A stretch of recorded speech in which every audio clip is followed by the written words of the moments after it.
Hello everyone. तो आज अपने इस वीडियो में बात करने वाले हैं कि modes of investment under section 80C यानी कि 80C में आप कहां कहां पैसा लगा सकते हैं सो दैट आप 1,50,000 तक का बेनिफिट क्लेम कर सकते हैं। 2022 और 23 यानी कि ये जो फिनेंशियल स्टार्ट हुआ है अप्रैल 22 से और जो एंड हो रहा है मार्च 23 में, यानी कि ये कंप्लीट फिनेंशियल ईयर में जो हम लोगों ने इनकम अभी अर्न किया है एज अ सैलरी इनकम बोल रहे या फिर बिजनेस का या फिर किसी भी और भी सोर्सेज से अगर आपका इनकम आ रहा है तो इसका क्या है कि हम लोगों को ITR भरना होगा। यानी कि ये फिनेंशियल ईयर के रिस्पेक्ट में आपको अपने को क्या है कि इनकम टैक्स रिटर्न फाइल करना होगा। तो अगर नॉन ऑडिट केस वाले जो टैक्स पेयर है इनका जो फाइलिंग का जो डेट है वो 31 जुलाई होगा। वहीं अगर हम लोग बात करें ऑडिट केस में तो उनका 31 अक्टूबर होगा।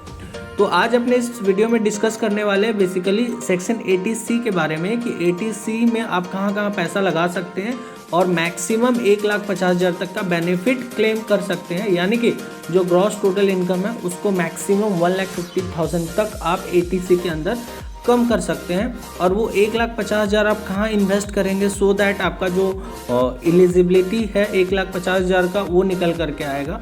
तो मैं आप लोगों को वो मोड के बारे में डिस्कशन करने वाला हूँ। तो मैं आप लोगों को सबसे पहले बताऊं कि जो आप पैसा लगाएंगे कहाँ और उसका लॉक इन पीरियड क्या है और उसमें रिटर्न कितना आएगा। तो सबसे पहले अगर हम लोग बात करें यूलिप यानी कि यूनिट लिंक्ड इंश्योरेंस प्लान, आप यूनिट लिंक्ड इंश्योरेंस प्लान में भी पैसा लगा सकते हैं, लेकिन उसका जो लॉक इन पीरियड है 5 साल तक के लिए होना चाहिए मिनिमम। यानी कि 5 साल तक आप उस पैसे को कुछ नहीं कर सकते हैं, आपको पैसा लगा करके भूल जाना होगा। वहीं अगर हम लोग सेकेंड ऑप्शन का बात करें तो सुकन्या समृद्धि योजना, इसमें जो रिटर्न है करीब 7.5% के आसपास आएगा और इसमें क्या है कि लॉक इन पीरियड का कोई रिक्वायरमेंट नहीं है। वहीं अगर हम लोग तीसरे स्कीम के बारे में बात करें तो सीनियर सिटीजन सेविंग स्कीम यानी कि SCSS, इसमें करीब आपको 7.5% का रिटर्न मिल जाता है और लॉक इन पीरियड जो होता है वो 5 इयर्स तक का होता है। ठीक है। वहीं उसके बाद हम लोग बात करें तो provident fund, public provident fund यानी कि PPF, इसमें आपको रिटर्न जो है वो 7 से 8% तक का मिलता है और इसमें लॉक इन पीरियड का रिक्वायरमेंट है 15 इयर्स के लिए आपको PPF में पैसा लगाना पड़ेगा। यानी कि अगर आप एक बार पैसा लगाते हैं तो 15 साल तक आप उसको कुछ नहीं कर सकते हैं। उसके बाद है नेशनल सेविंग सर्टिफिकेट, आप चाहे तो नेशनल सेविंग सर्टिफिकेट भी खरीद सकते हैं और उसका भी बेनिफिट अंडर सेक्शन 80C के अंदर क्लेम कर सकते हैं। इस स्कीम में पैसा लगाने से आपको 7 से 8% तक का रिटर्न मिलता है। वहीं लॉक इन पीरियड जो होगा वो 5 इयर्स तक के लिए हो सकता है।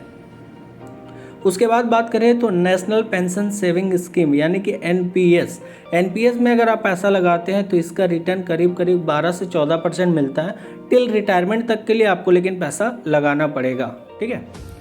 उसके बाद हम लोग देखें ELSS यानी कि अगर आप इसमें पैसा इन्वेस्ट करते हैं तो ये थोड़ा सा रिस्की होता है और इसमें जो रिटर्न है आपको 15 से 18% तक का मिल सकता है और इसमें लॉक इन पीरियड भी कम है। यानी कि ELSS फंड में अगर आप पैसा लगाते हैं तो वो आप मिनिमम 3 इयर्स तक का भी लगाते हैं तब भी उसको टैक्स बेनिफिट के अंदर रखा गया है।